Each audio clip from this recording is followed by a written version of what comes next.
Salut à tous, c'est Bliss Meursault. Salut Meursault. Salut Baby, salut à tous. Allez, on commence une rétrospective des jeux Nintendo 64 et on commence tout de suite avec Lylat Wars, sorti en 97. Donc le jeu est le remake de Star Wing, sorti en 93 sur Super NES.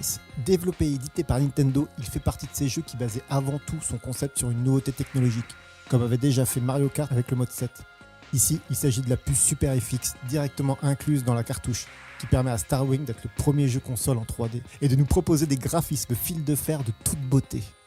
C'était assez incroyable et une pure démo technique. Moi, je l'avais découvert chez un pote qui avait la Super NES alors que je l'avais pas, j'étais trop jaloux. Bref, après avoir poncé les niveaux spatiaux de Shadow of the Empire, il nous en fallait plus.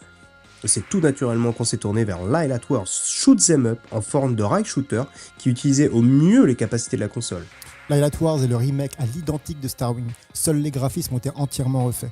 On y incarne Fox McCloud, renard et leader de l'équipe Star Fox, accompagné de Falco l'aigle, Sleepy la grenouille et Pépi le lièvre, prêt à sauver le système de Lylat du savant fou maléfique Andros. Ça, c'est fort de fruits. On est sur du pur jeu d'arcade, le but est de traverser le système de la planète Corneria à la planète Venom, combattre une série de boss. Plusieurs routes s'ouvrent à nous, dont certaines cachées, et ça c'était vraiment trop cool, ce qui malgré le côté linéaire des niveaux nous pousse à l'exploration et à la rejouabilité. Surtout qu'ici pas de sauvegarde, chaque run commencé doit être terminé.